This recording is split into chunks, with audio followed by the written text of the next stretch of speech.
자, 이제 지역 분석을 해봤고요. 이제 관심 지역을 한번 분석을 해보겠습니다. 사실 말이 웃기죠. 지역 분석과 관심 지역 분석 다 같은 동네긴 한데 이제 동별로 들어가 본 거예요. 방금은 이제 구별로 전체적으로 봤다라고 하면 좀 더 세부적으로 한번 분석을 해봤습니다. 먼저 순회동입니다. 이건 말씀드렸듯이 가장 평당가가 비싸죠. 매매 평당가가 비싸고 보시면은 최근에 매매 및 전세 강도가 상승하는 추세인데 지금 데이터 보시면 더 상승했을 거예요. 한 달 전 데이터라서 더 굉장히 많이 상승을 했을 거고 매물이 최근에 소진되는 것만 봐도 거의 그동안 쌓여있던 매물이 거의 다 나가고 한두 개만 있더라고요. 그것도 60평, 70평 이런 매물만 있어가지고 그런 상황인 거고 그 다음이 임해동입니다. 이건 이제 평당가 순으로 제가 나열을 한 거고요. 순회동하고 더불어서 평당가가 가장 비싼 동네 중에 하나고요. 임해동은 20년 중순경에 시장 온도가 조금 하락을 했습니다. 이때죠.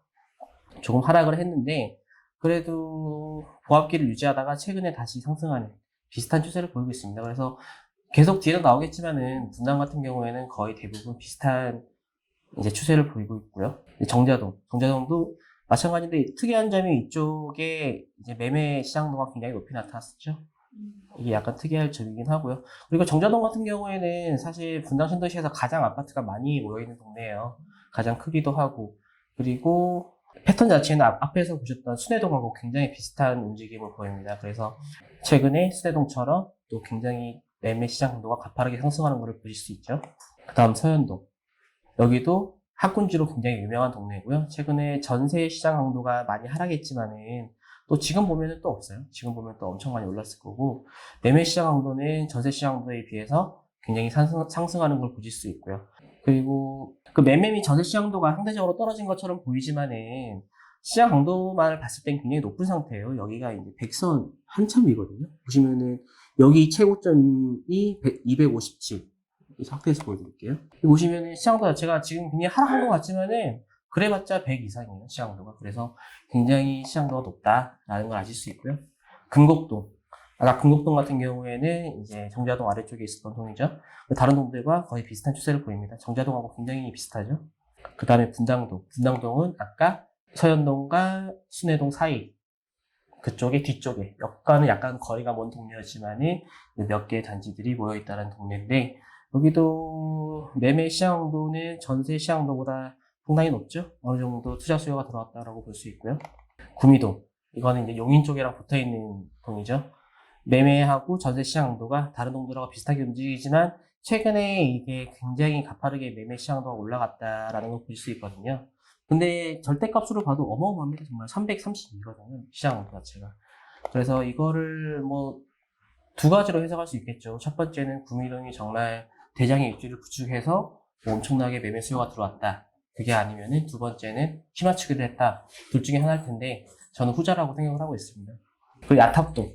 앞선 구미동하고 마찬가지로 이제 매매 시장도가 굉장히 가파르게 상승을 하고 있죠. 이거 자체도 아까 야탑동하고 구미동 자체가 굉장히 이제 시장도가 많이 상승하는 거는 어느 정도 키 맞추기를 하고 있다라고 보실 수 있습니다. 이제 동별 시세하고 시장 강도를 한번 비교를 해볼게요. 매매 평당가 같은 경우에는 잘 안 보이시겠는데 순회, 임해, 정자, 서현, 금곡 이 순이고 근데 여기 특이한 점이 매매 시장 강도는 정자동이 3위잖아요. 근데 전세 시장 강도는 서현동이 3등입니다. 원래는 서현동이 4등이었다가 3등이었고 정자동이 매매 시장 강도는 3등인데 전세는 5등이다. 이쪽 보면은 제가 한 번씩 정자동에 놀러를 가보면은 오피스텔이 많이 있거든요. 오피스텔도 많이 있고 하다 보니까 이 시세 자체가 이제 그런 것까지 다 포함이 돼서 반영을 하다 보니까 왠지 그러지 않을까라고 개인적으로 한번 생각을 해봤는데 어쨌든 가족 단위로 거주하는 데 있어가지고 선호도는 이 전세 시장도가 거의 비슷한 순위를 나타내고 있습니다. 순회동, 임해동, 서현동, 분당동 이 순으로 보통 선호도가 있는 편이고요. 동별 시세 및 시장 강도입니다. 최근에 매매 및 좀 확대해서 최근에 이제 매매하고 전세 시장도를 보면 상대적으로 저렴한 구미동 아까 계속 말씀드렸지만은 거기가 가장 높아요. 보시면 구미동이 가장 높죠. 그리고 순회동, 임해동, 정자동, 서현동 등은 상대적으로 시장도가 낮은데 이게 아까 계속 말씀을 드리지만 이제 어느 정도 키 맞추기를 하고 있어서 상대적으로 저렴한 구미동 쪽이나 야탑동 쪽으로 매매 수요들이 몰리고 있지 않나라고 생각을 하고 있고요.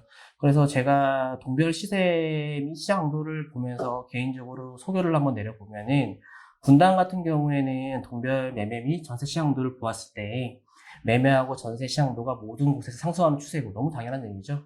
수치상으로도 굉장히 강하게 나타나고 있습니다. 뭐 최근에 뭐 지방이 핫하다 하지만은 아직까지 서울 경기권에서 이 시장도는 전혀 죽지 않은 상태고요. 또 최근에는 계속 신고가를 찍으면서 상승하는 추세이기도 하고요. 그리고 그 중에서 가장 시장 강도가 가파르게 나타나는 곳은 정자동, 서현동, 분당동, 구미, 야탑동.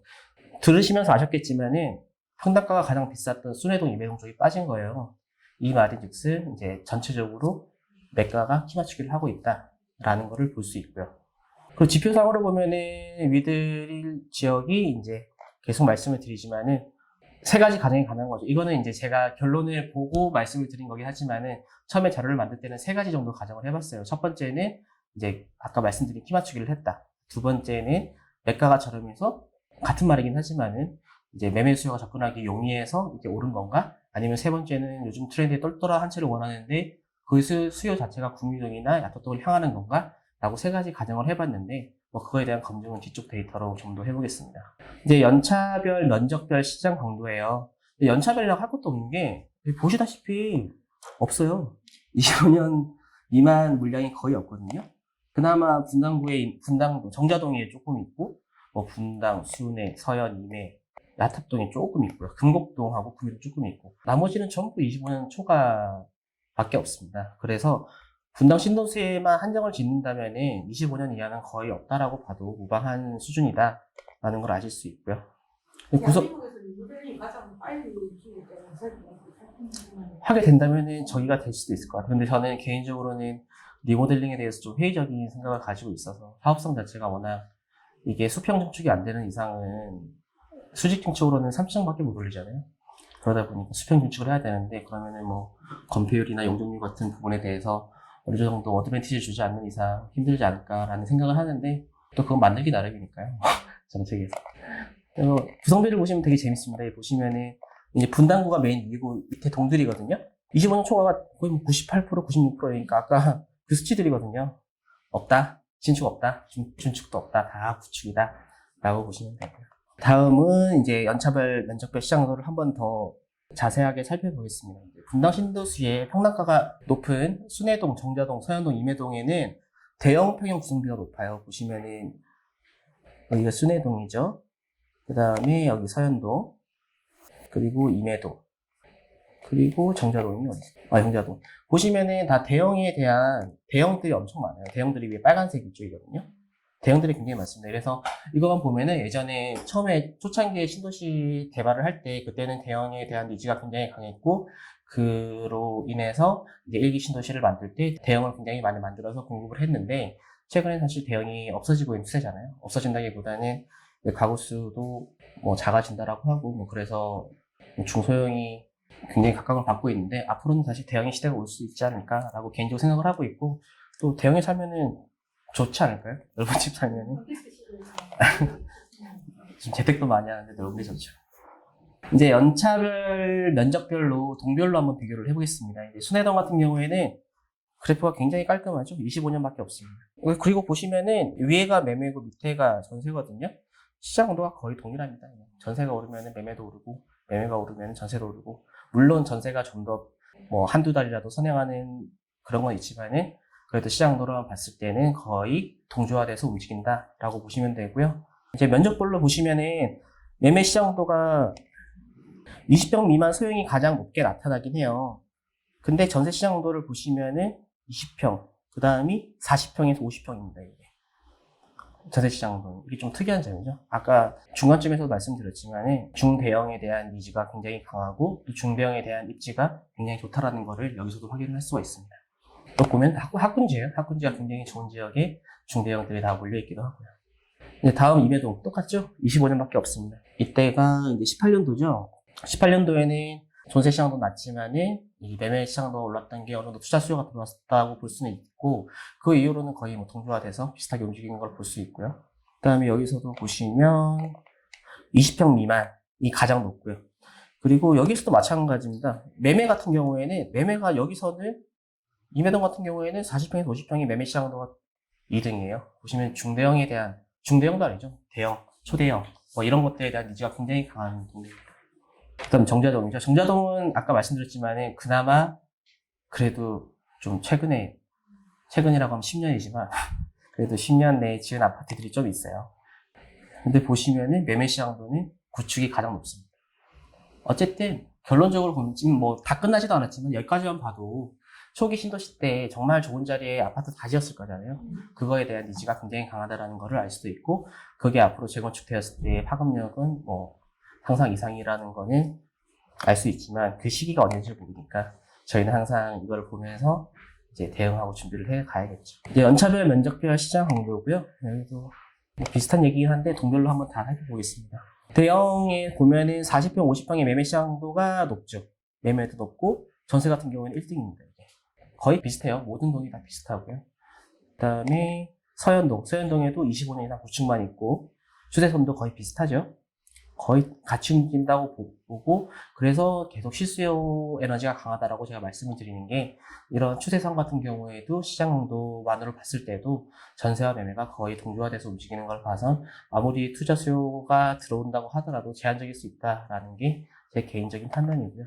그리고 면적별 시장 강도 같은 경우에도 굉장히 특이하지 않습니까? 50평 이상의 시장 강도가 항상 높고 막 4, 50평이 높고 하는 게 지방을 보면 이런 걸 잘 보기 힘든데 분당만의 특색이지 않을까 생각을 합니다. 금곡동입니다. 금곡동 같은 경우에는 그나마 15년, 25년 차가 있어도 25년 이상의 구축의 시장 강도가 가장 높다라는 걸 보실 수 있고요. 연차별, 면적별 시장 강도 같은 경우에도 중대형이 높죠. 40평에서 50평이 매매 시장 강도가 1등이고 전세도 50평 이상 1등이고, 분당동입니다. 분당동 같은 경우에도 25년 이상 구축만 있고 추세선도 뭐 일부 이때 18년도에서 19년도 사이에 매매 쪽에 시장 강도가 올라갔지만은 최근에 이제 19년도 중순을 지나서는 거의 실수요장과 비슷하게 움직이고 있습니다. 이제 분당동 같은 경우에는 근데 여기는 약간 좀 특이해요. 위쪽에 앞에서 소개해드린 그런 뭐 순회, 인해, 서현 이쪽 같은 경우에는 한 가정이 거주한다 하는 경향이 굉장히 강하다라고 보면은 여기는 뭐 오피스텔도 많고 해서 1인 가구나 이런 가구들이 굉장히 많습니다. 이게. 그렇지만 이 중에서도 세부적으로 들어가 보면은 이런 대형에 대한 니즈가 강한데 사실 이쪽은 대형이 많지가 않거든요. 그러다 보니까 약간 이렇게 시장 강도가 나오지 않나라고 생각이 되고요. 구미동 같은 경우에도 25전 이상이 가장 높죠. 전세, 매매 둘 다. 하지만 뭐 둘 다 높아서요. 둘 다 요즘에 정말 장난 아니거든요. 구미나 야탁 같은 경우에. 연차별 시세 보면은 그나마 구미동 같은 경우에는 이게 좀 그런 게 있는 것 같아요. 어쨌든 구미동 같은 경우에는 분당 내에서도 가장 평당가가 떨어지는 지역이기도 하고 한데, 어쨌든 그 지역에 반드시 거주해야 되시는 분들이, 이렇게 말하면 너무 기분 나쁘신 분들이 있을 것 같아서 조심스럽긴 한데, 그래도 지역을 못 벗어나시는 분들이 마지막으로 선택하는 게 구미동, 야탑동, 논란이 된다는 편집해주세요. 그런 생각이 들어요. 그래서 최근에 그쪽이 오르는 걸 보면서도 씁쓸하기도 하고 그렇더라고요. 근데 어쨌든 간에 최근에 이쪽이 굉장히 핫하다. 그리고 지난주만 해도 야탑동에 지인들이 몇 명 살고 있는데 이제 뭐 평수를 옮긴다라고 해서 매매를 하더라고요. 근데 보통 사러 오는 사람들이 이제 강남에 부모님 모시고 와서 아들 사주고, 보통 지방에서 올라와서 사실 줄 알았거든요. 근데 서울 분들이 내려오셔가지고 애들한테 증여하고 아니면 뭐 사주고 이런 식으로 하시더라고요. 그래서 그런 것만 지난주에만 한 3건 정도 있는 것 같습니다. 근데 야탑동입니다. 야탑동 같은 경우에도 25년 구축의 시장도가 더 높죠. 그리고 야탑동 같은 경우에도 이제 대형 평수에 대한 선호도가 높다라는 거를 전세 매매 시장도에서 다 확인하실 수가 있고요. 다 정리를 한번 해볼게요. 정리를 한번 해보면은 일단 여기 동그라미 친 게 있는 거예요. 그러니까 한 채라도 있는 거 동그라미 친 건데 전부 다 하나도 없고요. 그 다음에 정자동에 10에서 15년 차, 15에서 25년 차가 있는 거고 25년 차 이상은 다 있고, 그래서 일단 분당은 신축이 없다. 그렇기 때문에 투자 시에 재건축이나 리모델링에 대한 고려가 반드시 필요하다라는 거고요. 그리고 이건 보면은 매매 시장도 순위거든요. 매매 시장도 순위가 사실 20평 미만은 아까도 말씀드렸지만은 4인 가구가 거주하기 사실 쉽지 않다 보니까 이거를 제외한다고 생각을 하면 이게 9평 이하가 그렇게 선도가 높지 않아요. 상대적으로 비교를 해보면 이게 순위거든요. 만약에 20평 미만을 제외한다라고 하면 2번이 1번이 되는 건데 40평에서 50평 이상의 2번, 3번이 굉장히 많이 보여요. 특히나 밑에가 전세시장 항도인데 전세시장 항도만 봐도 대부분 여기 제외하고는 40평에서 50평이나 50평 이상이 가장 시장 항도가 높은 걸로 나타나고 있습니다. 그만큼 구축밖에 없는 곳에서 대형에 대한 니즈가 굉장히 강하다는 것을 다시 한번 확인을 할 수가 있습니다. 동별 시세 증감을 한번 볼게요. 이거는 일단 제가 기간을 잡으려고 앞에 보여드렸던 그래프를 다시 가지고 온 건데요.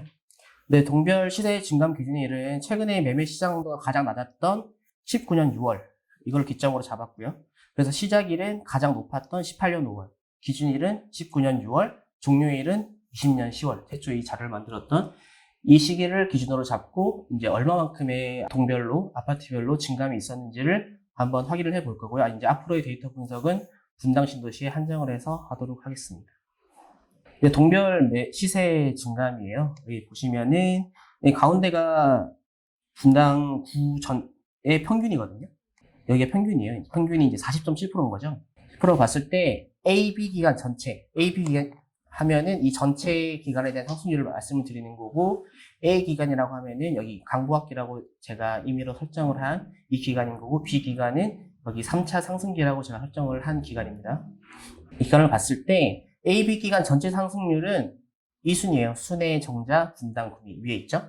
2순위고 기간 내 분당구 전체 평균보다 더 많이 상승한 지역이 순회, 정자, 분당, 구미동이라는 거죠.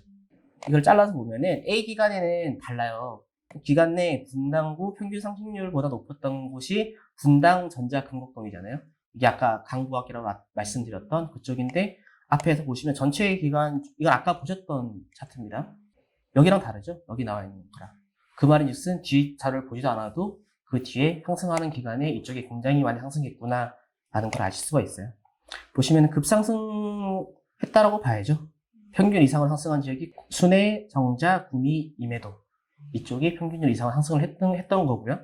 그 다음에 전세예요. 전세에 대해서 분당구 전체 기간으로 보면은 마찬가지로 평균 이상으로 상승한 동네는 거의 이제 매매 쪽이랑 거의 똑같습니다. 똑같고 A 기간으로 봤을 때도 이제 순회, 분당, 금곡동이 이때 많이 올랐고요. 강보학기라고 했던 기간 동안 B 기간 동안에는 여전히 순회, 임해, 정자, 서영 이 순으로 올랐어요.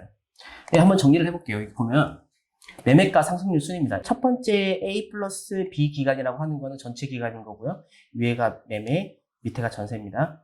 그리고 A 기간은 이제 강보학기, B 기간은 3차 상승기라고 했던 그래프 기억나시죠? 그래서 앞선 그래프에서 확인할 수 있듯이 매매가는 상승기에 B 기간에 주목을 한다고 생각을 하고, 그리고 강보학기는 A 기간에 주목을 해야 된다고 생각을 해요. 그 이유인 즉슨 상승기에는 이제 매매가를 대장들이 이끄는 경향이 있잖아요. 그렇게 되고 이제 강보학기라고 했지만 어느 정도 시세가 유지가 되거나 조금 떨어지거나 조금 오르거나 이때는 전세가가 어느 정도 받쳐주느냐가 원래는 하락기 때 좀 더 저희가 활용할 수 있는 지표가 되겠지만 사실 요즘 장이 이런지라 하락기가 없으니까 그나마 강보학기라도 반영을 해본다라고 하면 전세가가 방어가 잘 된다라고 저희가 판단을 할 수 있겠죠. 그렇게 된다라고 하면은 실수요자가 가장 선호하는 지역일 가능성이 굉장히 높다라고 봅니다. 그래서 상승기에 매매가가 분당구 평균 이상인 지역이 아까 말씀드린 순회, 정자, 구미, 임해동이고요. 그리고 강보학기의 전세가가 분당구 평균 이상인 지역은 이게 순회, 분당, 금곡동이죠. 이렇게 봤을 때 상승기에 매매가가 가장 많이 상승한 곳도 순회동, 전세가가 강보학기에 덜 떨어졌다고 봐야 되죠. 0.1%면은 가장 덜 떨어진 지역도 순회동. 앞선 4분면에서 확인해 봤을 때 평당가가 제일 높은 곳도 순회동. 결국 거기가 대장이라는 거거든요. 그걸 찾고 싶어서 이렇게 많이 돌아왔었습니다. 어쨌든 순회동이 가장 지역 내에서는 선호도가 높은 지역이다라는 걸 알 수 있고요. 이제 동별 급지 부분이에요. 이것도 대표님 수스트 4기에서 배운 거를 그대로 따왔습니다. 전체 기간 동안에 보면은 매매가하고 전세가 증가율이 비슷한 수치를 보이고 있어요. 거의 비슷해요. 잘 안 보이시나요?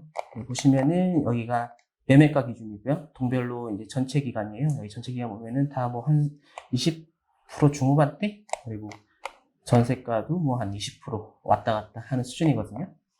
근데 특이한 점은 이제 정자동이 매매 평당가가 높죠. 그죠? 근데 전세 평당가는 상대적으로 약세를 보이고 있어요. 원래 3등인데 5등으로 내려갔잖아요. 앞에서도 말씀드렸지만은 이렇게 이제 매매가는 높은데 전세가가 낮은 게 이렇게 가족들이 살거나 이런 전체 표준 가구라고 해야 되나? 이제 그런 분들이 살기에 상대적으로 적합하지 않다 보니 이제 그런 경향이 나타나는 것 같습니다. 이때 이거 만들면서 굉장히 놀랐는데 동별 매물 증감이거든요. 보시면 3개월 동안에 매물이 가장 많이 감소한 지역은 뭐 이순인데 별로 의미가 없어요. 근데 워낙 많이 매물이 감소를 하다 보니까 매물이거든요. 이 정도 하는데 이 정도 놀라시면 안 됩니다. 전세 보시면 정말 깜짝 놀라요. 보시면은 없습니다. 이제. 다 90%, 96%, 94% 떨어져요. 그리고 요즘에 보면은 전세가가 진짜 어마어마하게 올라. 말도 안 될 만큼 예전에 매가도 아니고 한 서너 달 전에 매가만큼 전세가가 그 이상으로 올라왔거든요. 만약에 잔금 한 3, 4개월로 맞췄으면은 풀피 날 것 같더라고요. 그 정도로 매가가 많이 올라온 상태라서 참 요즘에 전세 구하시는 분들은 굉장히 힘들겠다라는 생각을 많이 했던 장표이긴 합니다. 어마어마하죠, 진짜. 이게 기간을 잡은 게 이렇게거든요. 7월부터 10월까지 3달간 잡은 거거든요. 정말 어마어마하게 나오더라고요. 자, 이제 투자 지역을 분석을 한번 해볼게요. 이제 동 단위로 들어가서 단지 단위까지 한번 들어가면서 분석을 한번 해보겠습니다. 먼저 순회동을 먼저 하겠습니다. 순회동이 가장 대장이기도 했고 핵심지기도 하니까 순회동에는 총 12개 단지가 있는데 한 개 단지는 이제 입주 예정이에요. 보면은 분당 질 푸르지오라고 세대수는 얼마 안 돼요. 한 166세대 정도 되는 지역이긴 한데 일단은 여기 빨간색으로 쳐놓은 게 뭐냐면은 이 분당구 순회동의 전체 증감률이거든요. 제가 기간을 잡은 것 중에 이 전체 증감률보다 낮은 아파트가 5개인 거예요. 하나, 둘, 셋, 넷, 다섯. 근데 사실 큰 차이는 없습니다. 여기 맨 아래쪽에 여기 양지마을 일단 금호청구 여기 있죠. 이게 15% 제외하고는 거의 비슷해요. 그냥 그나마 1, 2% 차이지만은 그나마 낮은 거에 와서 이제 데이터상으로 보여드리려고 이렇게 체크를 하긴 했지만은 큰 차이 없이 다들 이렇게 많이 올랐다라고 보시면 되고요. 이제 순회동입니다. 이제 순회동을 이건 이제 프리미엄에서 너무 좋아요. 저는 이거 보면은 이게 모든 지표를 대신을 할 수 없지만은 제 손품을 굉장히 많이 줄여주는 자료 중에 하나거든요. 이걸 본 다음에 물론 선입견이 생겨서 안 좋다라고 생각할 수도 있겠지만 이걸로 줄여지는 시간이 훨씬 많습니다. 저희가 일주일에 분석하면서 어디가 더 좋네, 어디가 더 좋네를 비교하는 거에 대해서 이만큼 좋은 지표는 없는 것 같아요. 그래서 보면은 양지마을 1단지 규모가 1등이에요. 거의 압도적이죠. 3분위가 3개나 있는 거고. 그래서 분위별 결과로 봤을 때는 양지마을 1단지가 독보적인 위치를 가지고 있다. 그리고 아래쪽 말고는 뭐 한두 개 비슷한 것도 있는데 왜 양지마을 1단지가 이렇게 독보적인 위치를 가지고 있는지 이제 지도로 한번 살펴보겠습니다. 아, 근데 잠시만. 저기 한양인데 네. 세대당 주차고 중구야? 와 진짜로? 리얼. 아, 여기요? 장난 아니네. 여기. 비싼 거 못 봤네. 여기. 오래된 아파트인데 주차 대수가 장난 아니야. 이 동네 가시면 정말 시야가 확 트여 있어요, 진짜로. 그리고 파크타운 이쪽에는 전부 다 필로티처럼 돼가지고 애들 뛰어오는 거 보면 굉장히 잘 놀게 돼 있거든요. 대시분도 좀 섞은 거 아니에요? 뒤에 나옵니다. 그래서 지도를 한번 볼게요, 위치를. 보시면 여기가 양지마을 1단지예요. 여기가 1단지고 2단지. 그래서 제가 빨간색은 핵심 단지라고 생각을 한 거를 친 거예요. 이거를 왜 친 거는 바로 다음 장표에서 보실 수가 있는데, 일단은 여기 순회역이거든요. 일단, 수도권하고 서울 같은 경우에는 대중교통, 역세권이라고 하죠. 그 역세권이 굉장히 중요한 요소 중에 하나라고 생각을 해요. 저도 하면서 정말 지하철 몰고 버스 몰고 이러면 너무 힘들거든요, 진짜. 마찬가지일 겁니다. 특히나 아까 말씀드린 것처럼 분당이 됐던 판교가 됐던 가장 중요한 거는 강남과의 접근성인데 그 접근성에 대한 이점을 살리기 위해서는 당연히 대중교통에 대한 접근성이 높아야겠죠. 그러다 보니까 지도상으로 대중교통이 가장 좋은 양지마을 1, 2, 3, 4단지 이거에 대해서 여기 쪽이 가장 편악가도 높고 서로도 높습니다. 이제 뒤쪽에 파크타운인데요. 아까 말씀드린 것 중에 또 하나 있는 게 이제 분당 쪽 같은 경우는 임해동을 제외하고는 이렇게 4단지씩 마을 단위로 묶었다고 말씀드렸잖아요. 이렇게 4개가 양지마을, 이렇게 4개가 파크타운 이렇게 구성이 되어 있거든요, 순회동이. 그래서 위치는 이 정도 된다고 보시면 되고 이제 사업성 검토예요. 제가 계속해서 말씀을 드리지만 분당 같은 경우에는 어쨌든 재건축에 대한 이슈를 놓칠 수가 없다 보니까 재건축 사업성 이걸 계속 말씀을 드리는 게 어쨌든 중요하다. 그렇기 때문에 한번 개략적으로 사업성 검토를 해봤어요. 다들 아시다시피 뭐 세대당 대지 지분이 가장 중요한 거 아시죠?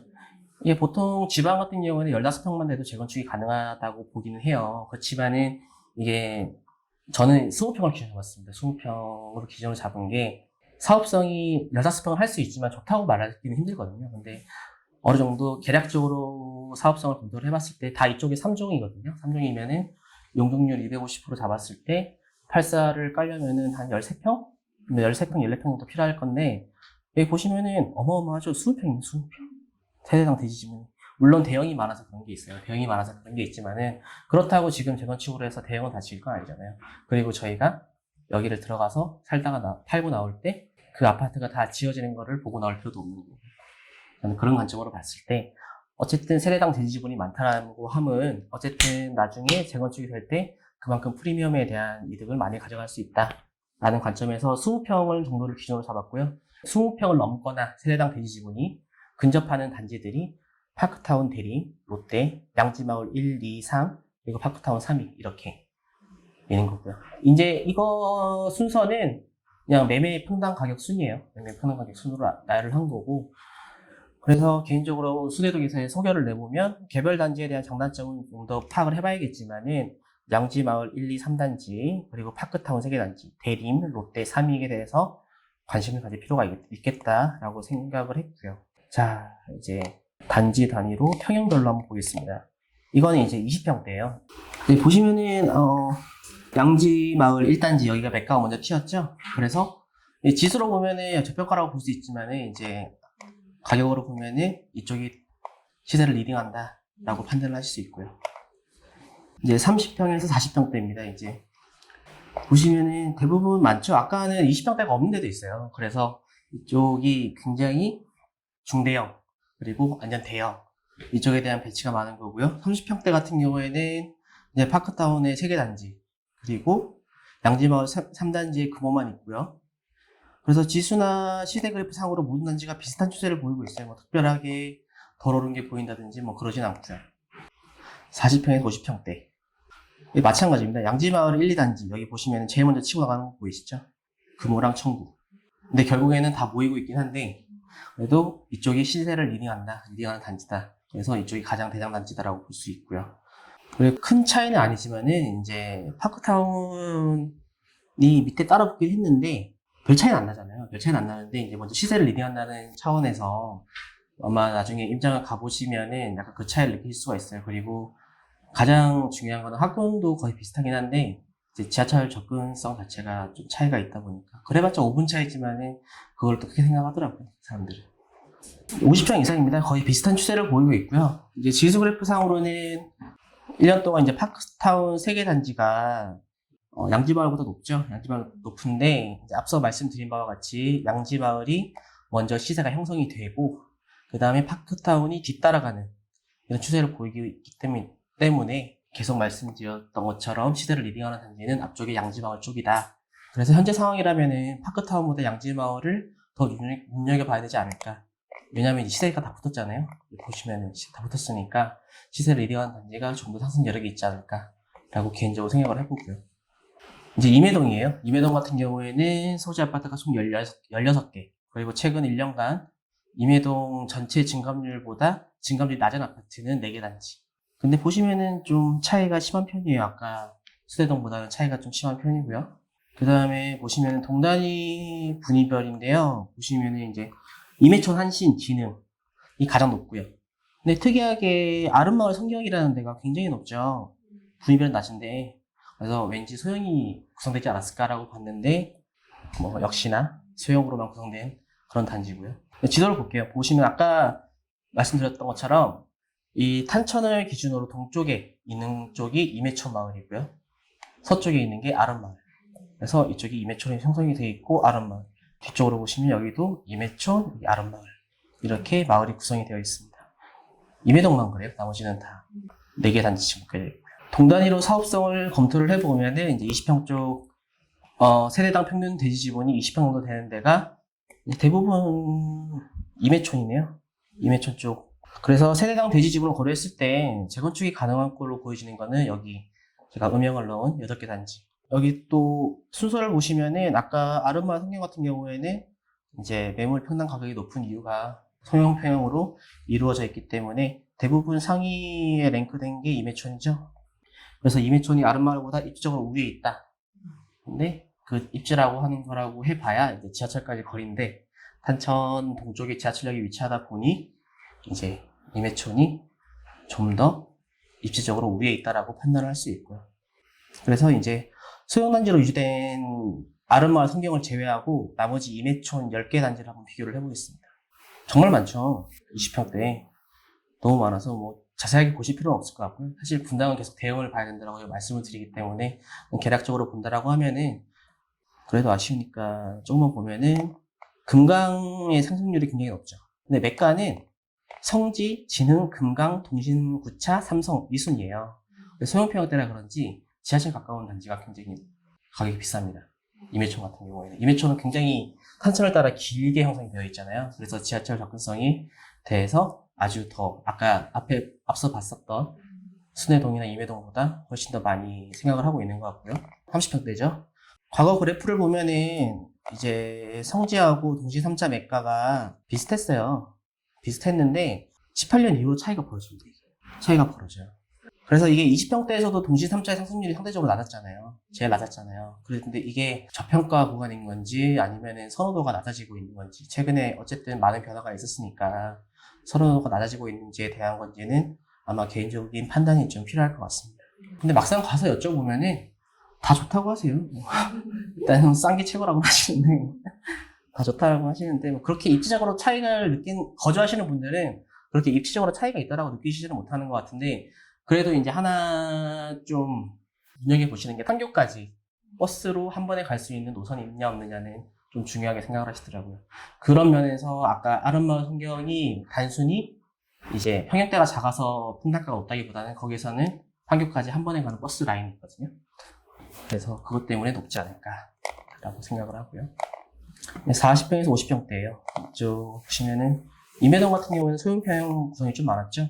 청구 44평이 크게 상승한 후에 동신구차 44평이 매가가 따라 붙었습니다. 보시면. 그리고 진흥의 매가는 과거 청구나 동신구차하고 비슷했는데 18년 이후에 이 기준이죠. 여기 딱 벌어져가지고 회복을 못하고 있어요. 이게 회복을 못하고 있는 건지 아직까지 매수세가 안 들어와가지고 저평가되어 있는 건지 저는 저평가라고 봅니다. 살려면은 사도 된다라고 보는데 이 중에서 산다면 하지만은 여기만 볼 수 없잖아요. 다 보고 가장 좋은 걸 사야 되니까 그래도 임해동에서 이 정도면은 나쁘지 않다라고 생각을 하고 있고요. 50평 이상입니다. 거의 비슷해요. 18년 이후에 청구 63평이 다른 곳들보다 크게 상승했어요.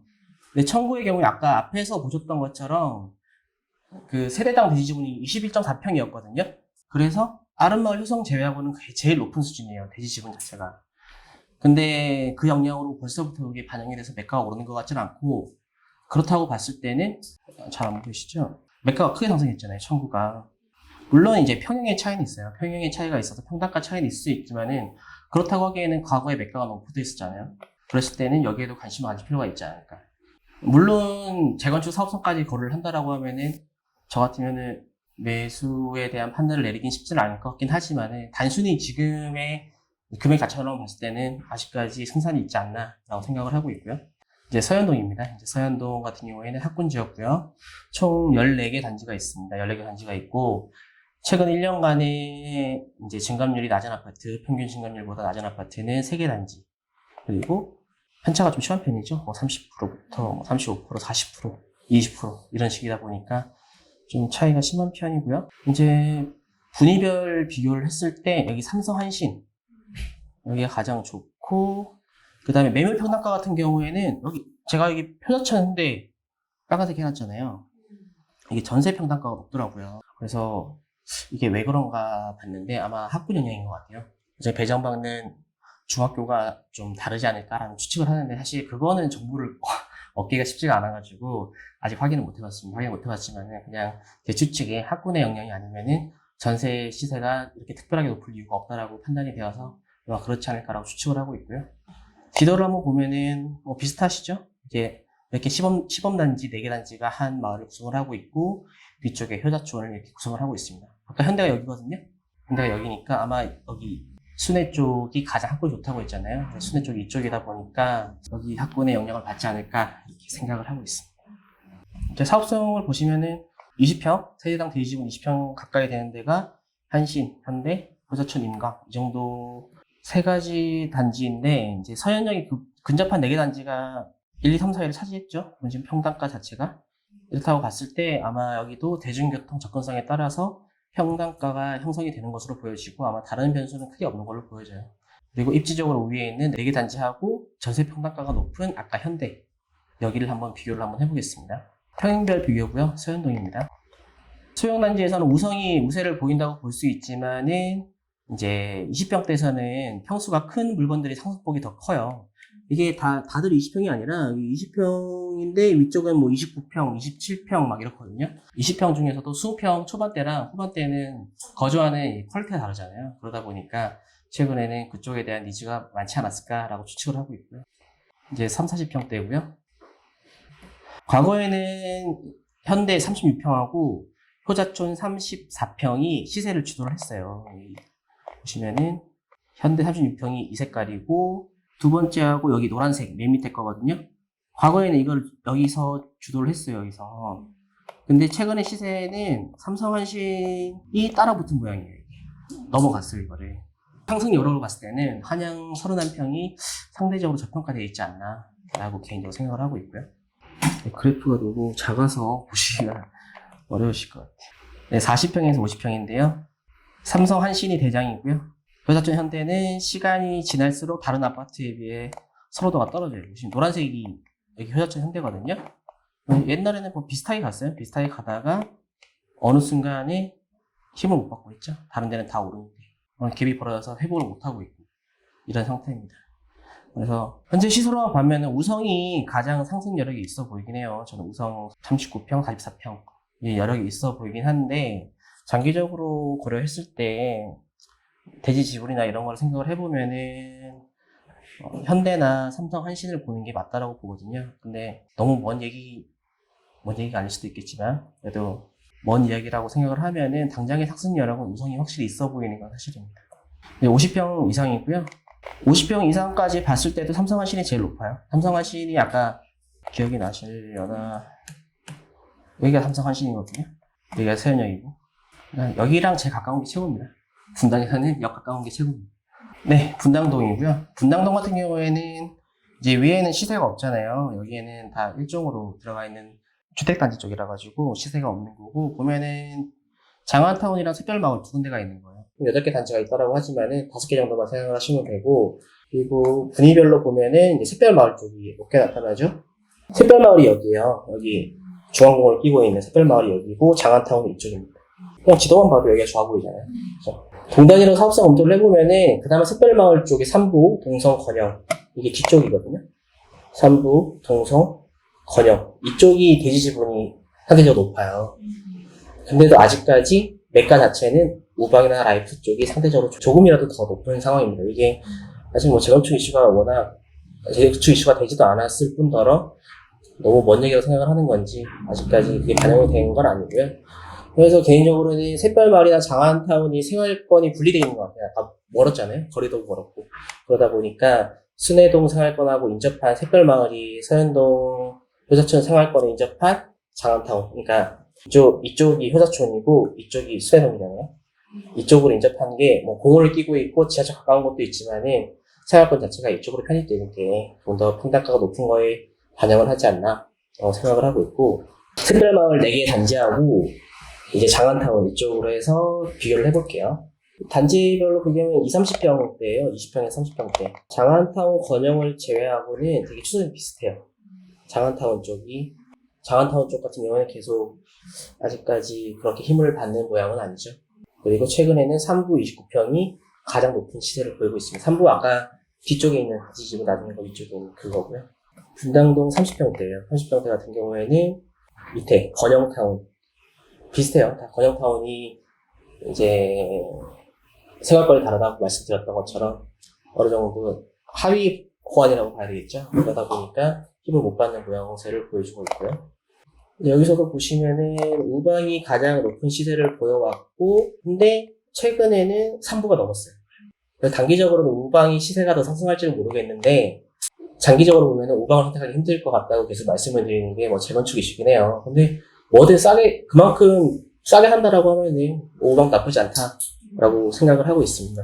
그리고 분당은 항상 40평대 이상 대형을 접근해야 된다는 기본 컨셉을 깔고 제가 분석을 했기 때문에 더더욱이나 더 그렇게 생각이 들고요. 분당 50평 이상이고요. 보시면 우방 61평, 라이프 50평 이렇게 있죠. 평형이 달라서 평당가를 환산을 해보면은 우방이 한 2200, 라이프가 2500 정도 되는 거예요. 지금 시세는 얘가 높아 보이지만은 평당가로 환산을 하면은 라이프가 좀 더 비싸다라고 보일 수 있는 거죠. 아까 라이프가 그 중앙공원 쪽이랑 붙은 그쪽 동이거든요. 그렇다라고 봤을 때 사실 아무리 그게 붙었다라고 해도 사실 지도를 보여드릴까요? 이 차이거든요. 여기가 라이프고 여기 3부 동성 우방이에요. 그렇다고 봤을 때 우방이 2,200만 원이고 라이프가 2,500만 원이라고 하면은 뭔가 좀 깨름칙하지 않나요? 사실 지금 조정지역에 이런 대형을 들어가는 것 자체가 리스크도 있고 이제 취득이나 이런 거 할 때 부담은 있겠지만은 여건이 된다라고 하면 충분히 고려해 볼 수 있는 방법이지 않나라고 저는 개인적으로 생각을 할 수는 있을 것 같습니다. 이제 동단위 정보를 보면은 정자동이에요. 앞선 동단위 분석하고 다르게 이제 정자동 같은 경우에는 이제 기축하고 구축이 섞여 있습니다. 이게. 그러다 보니까 이제 평균 증감률을 상회하는 단지를 살펴보면 굉장히 재밌어요. 여기 보면은 전부 구축이에요. 전부. 보시면 전부 26년이죠. 빨간색 친 게 평균 증감률 이상이고 요거랑 요거 비교하시면 되거든요. 정자동 평균 증감률 이상인 지역은 전부 구축입니다. 얘기는 아니고요. 아, 이렇게 보니까 잘 안 보이는구나. 얘들이 다 구축이에요, 이게. 두 개 빼고. 그 말인 즉슨 구축의 입지가 압도적으로 좋다라는 거를 볼 수 있겠죠. 동단위 분위별 비교입니다. 보시면은 분당 파크뷰가 최상이에요. 이게 아까 두 개 있다는 단지 중에 하나거든요. 16년 차. 그나마 최고 신축입니다. 분당에서. 제일 세 거예요. 그래서 얘가 1등. 하지만 여기 매물 평당가를 보시면은 밑에 상록마을 우성이나 이런 20년 차가 더 높죠. 평당 가격은.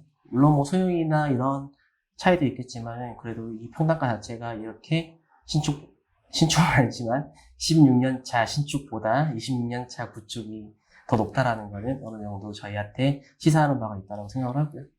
뭐 뒤쪽엔 워낙 단지가 많다 보니까 두 페이지로 제가 구성을 한 거고요. 뒤에도 보시면 뒤쪽은 보면은 뭐 다 비슷합니다. 비슷한데 정든마을이나 이쪽 한솔마을 쪽이 앞쪽이 1등이고 뒤쪽이 꼴등이거든요. 분위별 비교 자체가 한 게 이제 지도를 보시면 아시겠지만 이것도 역하고 거리가 상당히 중요한 요건 중에 하나예요. 지도를 한번 보실게요. 보시면 느티마을 쪽 아까 상위를 차지했던 뭐 상록마을 우성이나 이쪽이 여기 정자역이거든요. 가까운 데가 다 비싼 단지예요. 그리고 정든마을 멀죠? 상대적으로 먼 건 아니지만 상대적으로. 그래서 이쪽 아파트들이 낮은 건 다 대중교통 접근성이지 않을까.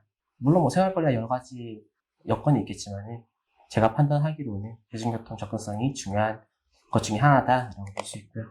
이쪽에 보면 분당 파크뷰가 여기에요. 아까 보여드린 지역 이쪽이고 분당 파크뷰가 여기인데 가보면은 좋아요. 살기도 좋고 그나마 새 거기도 하고 대형으로 되기도 하고 뭐 좋고 초등학교도 끼고 있고요. 하지만 이제 분당에 들어간다라고 했을 때 굳이 이런 애매한 기축을 한다는 거는 저는 추천할 만한 방법은 아닌 것 같습니다. 물론 하신 분이 계신다면 안 좋다는 건 아니고요. 굉장히 좋은 걸 알고 있지만. 그래서 동단위 사업성 검토를 해보면 정자동은 사실 대지집은 높지가 않아요. 그나마 높은 데가 한솔마을 3단지 한일 이쪽밖에 없거든요.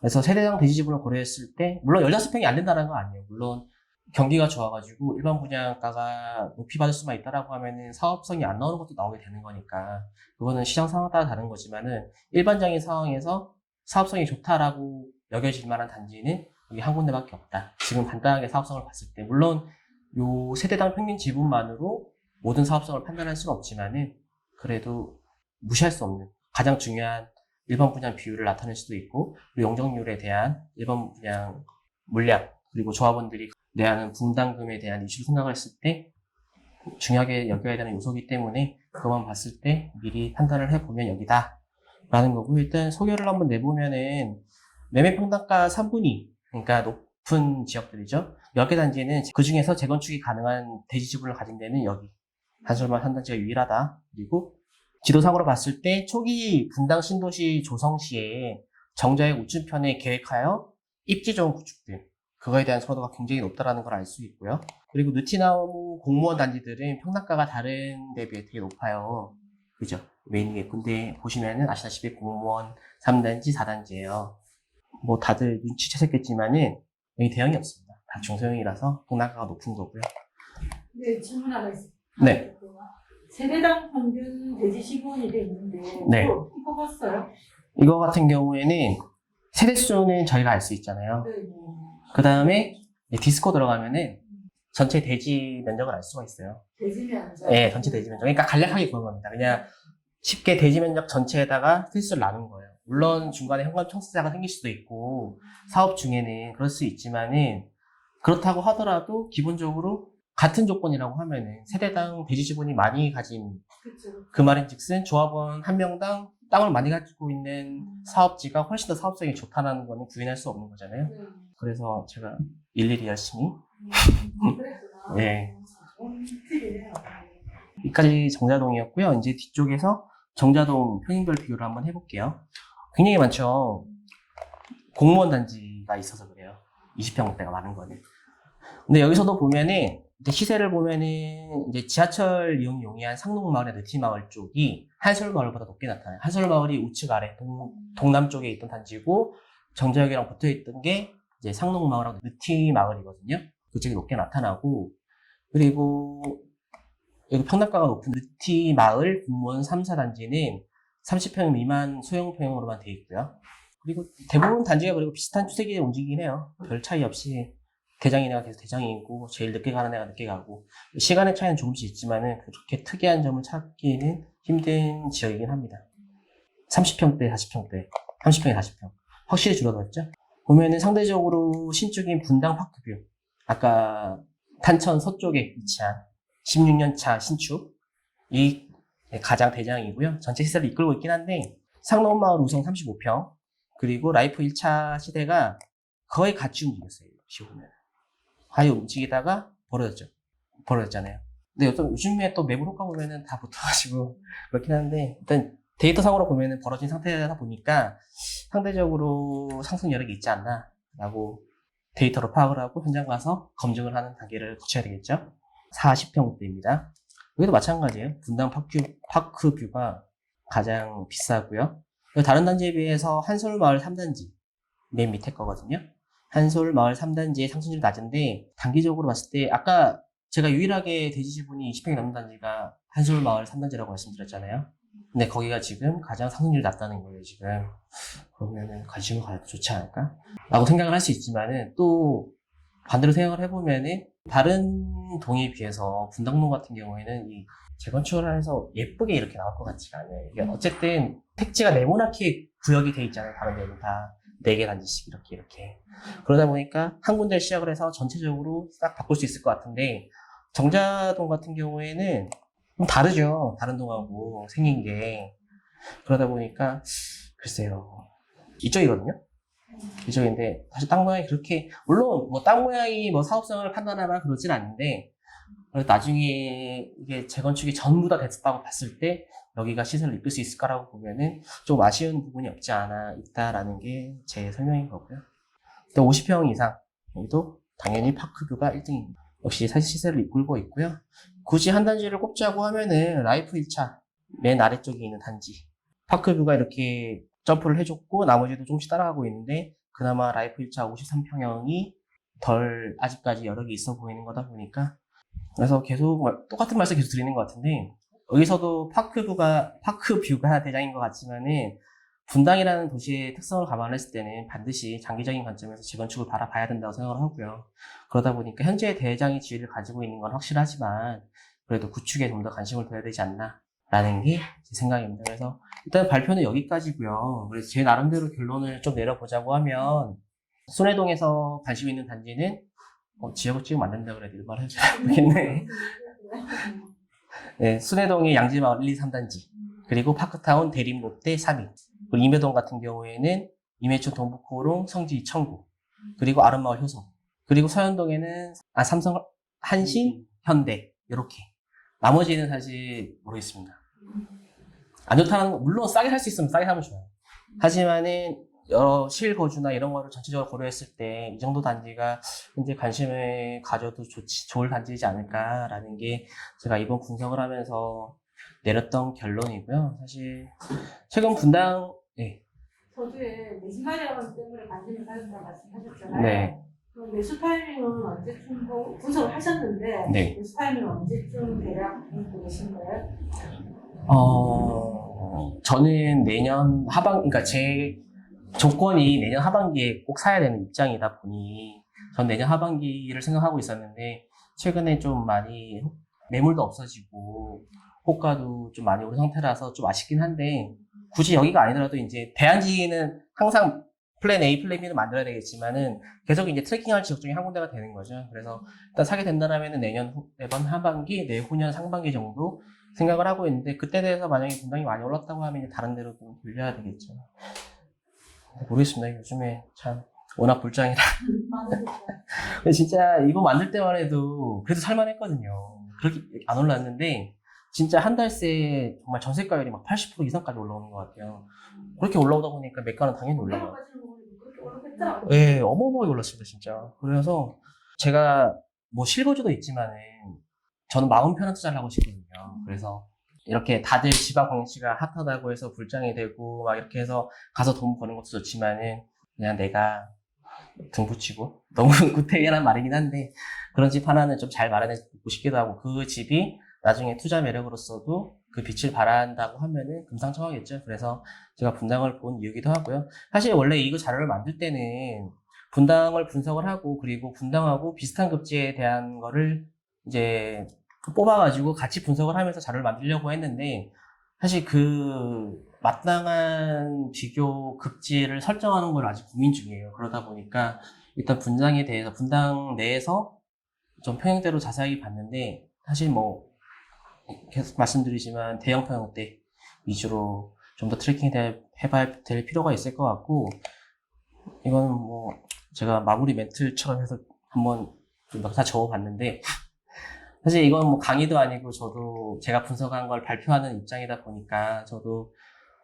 투자를 오래 한 것도 아니고 어쨌든 투자를 접하게 되려면 어느 정도 나이가 있어야 되고 결혼도 하게 되고 이런 상황이 돼야 되다 보니까 저처럼 뭐 30대 중후반 분들 아니면은 그동안 여러 가지 여건 때문에 투자를 접하지 못하셨던 분들도 이제 하려면 사실 허들이 굉장히 높은 건 사실이거든요. 돈도 정말 전 재산에 달하는 돈이 들어가는 것들인데 이거를 막상 뭐 누구 한 명의 말을 듣고 할 수도 없고 책임도 안 져주는데 어차피 다 내 책임이 되는 건데 그런 상황에서 허들이 되게 높은 상황이긴 한데 그래서 혹자들은 또 데이터를 후행 지표라고 해서 되게 간과하시는 분들도 굉장히 많이 봤습니다. 그래서 무조건 현장 가야지 무슨 말이냐 현장이 최고다라고 얘기하지만은 저는 좀 생각이 다르거든요. 데이터는 어쨌든 간에 역사의 기록이잖아요. 너무 거창한 거예요. 역사의 기록이라고 하면. 어쨌든 지금 부동산이 계속 예전에 제가 그 장에 있지는 않았지만 다른 것처럼 비슷하게 움직이는 반복되는 느낌을 굉장히 많이 받고 있거든요. 그래서 항상 그거를 제가 실제로 경험 못했다고 할지라도 책을 읽든 아니면 선배님들의 경험을 듣든 이렇게 해서 그 경험은 간접 경험으로 채우고 이런 데이터로 공부를 정말 열심히 해서 분석을 하고 하면은 이런 상승력대는 사실 막말로 사면 오르는 거고 빛을 발하는 건 나중에 우리가 하락기를 맞이할 때 좀 더 편안한 마음으로 아니 남들보다는 좀 더 편한 마음으로 이렇게 맞이할 수 있지 않을까라는 해서 저는 이 데이터에 대해서 되게 중요하게 생각을 하고요. 그리고 저는 참 데이터 분석에 대해서 많은 시간을 쏟는 편이긴 합니다. 이게 임장이 정말 중요한 건 알고 있지만은 결국에 임장은 제가 분석한 거를 확인하러 가는 그런 과정이라고 생각을 하거든요. 뭐 이런 거 안 하고 그냥 가서 막상 국내 본다고 해서 눈에 다시 들어오는 거 없잖아요. 그러다 보니까 이런 데이터 분석이 반드시 선행되어야 되는데 그 과정에서 이 지인 사이트, 그리고 지인 프리미엄 자체가 저한테 시간적으로나 아니면 데이터적으로나 굉장히 많은 도움을 주고 있거든요. 그래서 많은 분들이 이거를 아시면 안 되는데. 정말 알고 싶지만, 그래도, 어쨌든 많은 분들이 이 좋은 사이트 다 같이 또 뭐, 그렇다고 뭐 몇백만 원 쓰시겠어요. 그래서 다 같이 좋은 사이트 쓰시면서 사실 이 적응하기가 되게 힘들더라고요. 인터페이스도 어렵기도 하고 또 어떻게 이용하느냐에 따라서 개인적인 그런 판단도 많이 들어가긴 하는데 그래도 어쨌든 대표님께서 항상 말씀하시는 잃지 않는 투자. 그게 가장 강건한 투자라고 어떤 분이 말씀을 하시더라고요. 그래서 그걸 위해서 현장 점검뿐만 아니라 데이터 연구도 반드시 필요하고 그런 의미에서 가장 제가 애용하는 사이트고 또 그런 자리에서 이렇게 부족한 발표를 하게 해주셔서 감사하고요. 그래서 오늘 발표는 여기서 마치겠습니다.